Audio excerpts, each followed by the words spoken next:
The Mark Pope era has arrived in Lexington, home of the greatest tradition in the history of college basketball. This is a special Sunday edition of BBN Tonight. He's Keith Farmer. I'm Maggie Davis. We are live on the floor of Rupp Arena, getting everybody out there set for the official introduction of Mark Pope as the new head coach of the UK basketball program. Right, so we're just here to get everybody at home as excited as the people in this building are right now. Obviously, you saw the plane video. You saw how excited Mark Pope's family was. But fans who were tracking that plane coming in and wanting to be there when their new coach arrived, well, we were also able to talk with some of those people at the airport who were just hoping for a glimpse of their new head basketball coach. Some of them drove from hours away just to be there for this moment. What UK? You can probably feel it in this building right now. He's going to be walking into this insane environment. But we actually already had the chance to meet Coach Pope. He's in the building, coming out in just about 10 minutes, but we had an exclusive interview with him already. Keith, you had the chance to sit down with him. That full interview will be coming your way Monday evening on our normal edition of BBN Tonight. But for now, here's a short preview. He is going to be floored when he comes out to this. We cannot emphasize enough how loud it is in here. And if you feel like we're screaming at you, we're sorry. But we're just trying to talk over the noise. And the fans that you see, I mean, they're holding a baby up right now on the Jumbotron, a la the Lion King.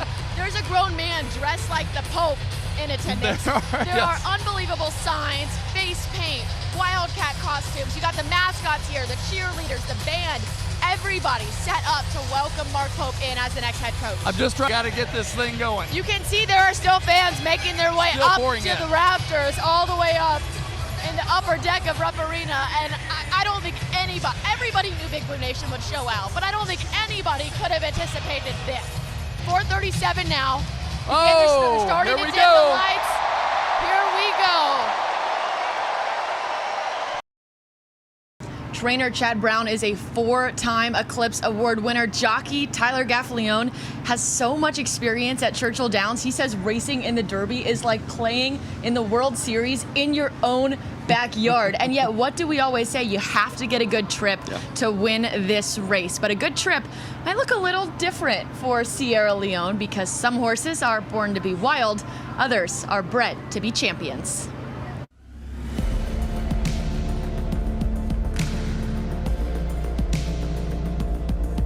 He's just a naturally born rare talent. You know, this horse obviously has been that way for probably his entire life. Born of 2017 Horse of the Year Gun Runner and the Grade 1 winner Heavenly Love, Sierra Leone sold for a record-breaking $2.3 million as a yearling. The Dark Bay Colt has raced 4 times and, save one photo finish, has been victorious. Sierra Leone from last to first. This is a big effort. The Grade 2 Rims and Stakes set the table for the kind of race Sierra Leone runs. Door not done. It's gonna be a photo. 2 months later, in his first race as a 3-year-old, jockey Tyler Gaffalione guided Sierra Leone out of the back of the pack. Tight quarters between horses. Sierra Leone on the outside for Tyler Gaffalione. Sierra Leone. The pair crossed the sloppy finish line first in Sierra Leone's first race wearing blinkers. He's a real gentleman of a horse. He's a bit curious, but he's very manageable. That chivalrous curiosity briefly delayed the Bluegrass Stakes at Keeneland last month, laying the groundwork for Sierra Leone to once again run the race his way. And they're off in the Toyota Bluegrass, and Sierra Leone is last of 10, facing a lot of traffic to deal with onto the far turn. He made up 9 lengths on his way to earning one final come-from-behind win ahead of the Derby. Sierra Leone is running on from the outside, a 16th to go. Sierra Leone! He just has so much ability. He does things so easy. We haven't even got close to the bottom of him yet. He might not be the fastest horse early in his races, but once he gets moving, it does seem like his stride's probably 2 to the horses next to him. Even as trainer Chad Brown makes his 8th crack at the run for the Roses, and Gaffalione prepares for his 7th Derby mount, there's something fresh about Sierra Leone. I've definitely never had these feelings before. It's pretty special. It's hard to put in the words, but just a lot of excitement. I've had, good looking well-bred horses come to this barn before, and they don't quite pan out to their expectations. But for this horse, he has, and he's really everything and more they thought when they bought him.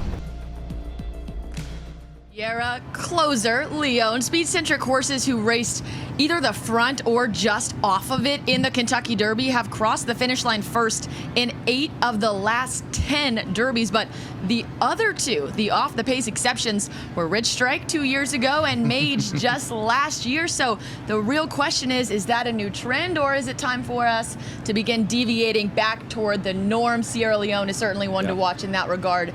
Does he start near the back of the pack again, and is he able to make up that ground even in a field of 20 horses? The Wildcats. Maggie.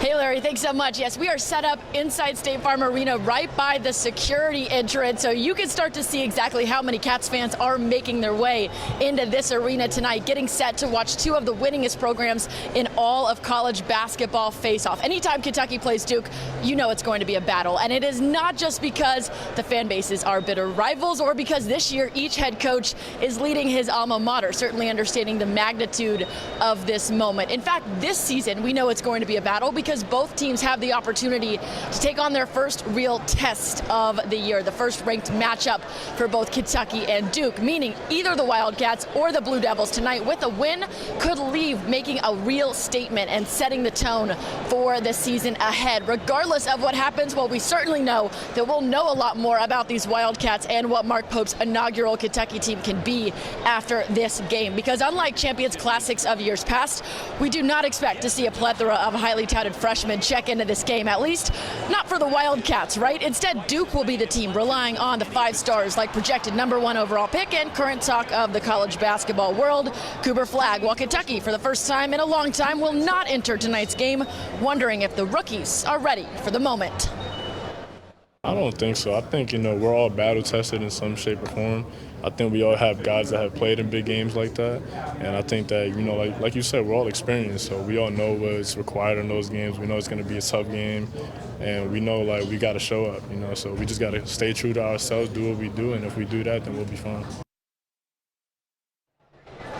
Well, you just heard from Kobe Brea. He is shooting a blistering 83% from beyond the arc to start this season. He is 10 for 12 from the three-point line. Certainly the highest clip on this Kentucky team, one of the highest in the entire country. We were able to talk with him after that Bucknell game on Saturday. He said he is fitting into Mark Pope's system even better than he initially expected when he committed to come and play for the Wildcats. He credits his teammates for that, of course, the way they're able to space the floor and share the ball. Kentucky averaging more than 26 assists per game through the first 2 games of this season. That is first in the SEC, 3rd in the country. We'll see how it stacks up against the Blue Devils in just a little bit. Tip-off set for approximately 9 o'clock tonight on ESPN. But don't go anywhere because we have you covered all the way up until that game. Kenzie Lee will have more in sports in just a couple of minutes, and we have a live episode of BBN Tonight coming your way tonight at 7:30. We'll see you then. But for now, live from State Farm Arena, I'm Maggie Davis. Back to you. Those accolades will be brought up for decades to come in Lexington and all throughout the Commonwealth. And even when hard times came knocking in recent years, the sun still shines bright on his career in the Bluegrass. For 15 years, John Calipari has been synonymous with Kentucky basketball. This was a dream I had since we brought our team down here, and I believe it was 1992. We had won the Alaska Shootout, came down here to play, and I could not believe the environment. And at that point, I said, I'd love to coach there someday. In the blink of an eye, someday gave way to Roots, and Roots grew for 15 seasons. 2K for UK.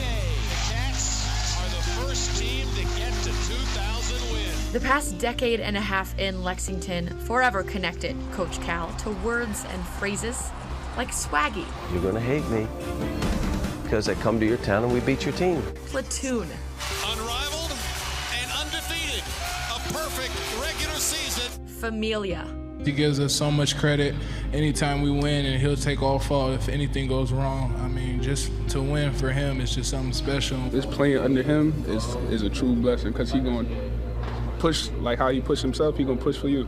Servant leader. Every dollar that is raised is matched. So right now, we're well over $1 million. Even roommate. My wife's Instagram is this. She now thinks she's funny. And of course, champion. Kentucky once again on top of the basketball world, as they should be. And the Kentucky coronation is complete. Oh my gosh, I cried when we won. Oh, tears were coming down. It was horrible. John Calipari brought this program back not just to national relevance, College basketball's national championship trophy is coming home to Kentucky. but to national dominance.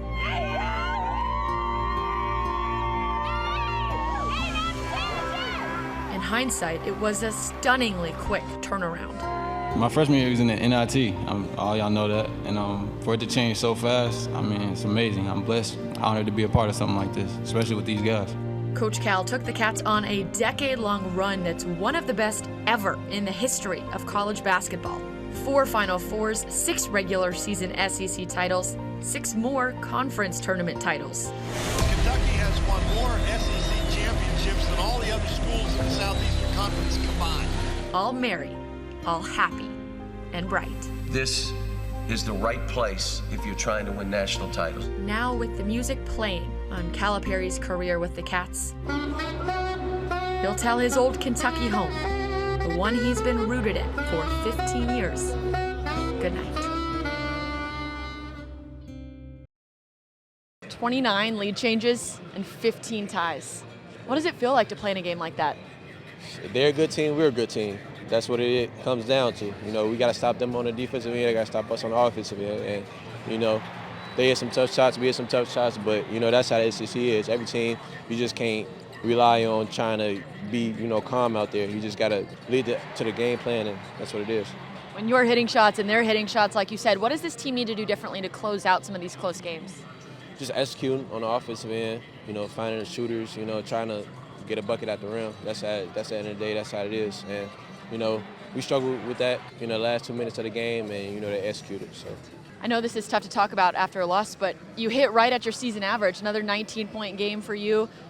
In terms of the season as a whole, I mean, I have to imagine it's fun to come back for another year and score like that in ways that we didn't necessarily see you score last year. The floater, and of course your defense has gotten a lot better as well. In general, when you think about last year to this year, where have you seen the biggest growth in your own game? I believe it was just me getting used to, you know, the conference, you know, getting my feet wet, you know, and I already knew, like, my junior year, you know, I had a skill set like no other, but, you know, I just got in here and tried to, you know, just feel confident in myself. Talking about growing up, I mean, Reed Shepherd had to grow up tonight, played all 45 minutes at point guard for you guys. What have you seen out of him in this game specifically while DJ was sidelined? He made some great plays. He got to the rim a lot, you know, dished it off to the bigs and things like that and look for shooters, you know. That's what we needed him to do, and he knocked down some threes at the end. So, you know, he really played well at the point guard spot. Ugo nearing triple-double territory in this game. How much of an impact does he have on this team? Because it's really been a new development for you guys to have him perform like this down low. Yeah. What have you noticed from him, and how much does it help you guys as a team? Man, we seen him in practice, you know, go after balls and, you know, play well. So, you know, that translated into, you know, the game and stuff like that. And, you know, we already knew Ugo had it in him, you know. So, you know, he showed it today, you know, a lot of block shots, a lot of rebounds, and hopefully, you know, he can continue doing what he's doing. Yeah. I think I heard you tell Jack Gibbons on the radio that he had like Oscar-like rebounding numbers, did, right? Yeah. You know, he played like out there, and, you know, I'm happy for him, you know. You're a guy who's played against Tennessee a couple times now. What do you expect out of the Volunteers this time around? Man, they're going to be swinging, you know, as soon as they come out there. So we got to stay strong, stay physical. They're a very physical team, and, you know, we got to do the same. Yourself and Connect right up there as some of the highest leading scorers in the SEC, honestly up there in terms of scores in the entire country. Yeah. Is there an element of wanting to go head-to-head with a guy like that who can put up as many points as you can? Man, I'm excited, man. I've been thinking about this all week. So, you know, I just can't wait to get on the floor with him, you know, try to, you know, lock him up, you know, see if I, you know, guard him or whatever, and, you know, he's probably going to be guarding me, you know, but I can't wait for that game. Yeah. Cal always talks about the 24-hour rule after a loss. What do the next 24 hours look like for you? Just recovery, you know, rest my body, watch a lot of film, you know, what we need to do, you know, for Saturday, and, you know, just be easy on myself, so yeah. And anything you want to say to BBN just about them this season? Yeah, I appreciate y'all for coming out, man, you know. Stick with us, you know, it was a tough loss today, and we got a tough one, you know, on Saturday, so make sure you come back and support us.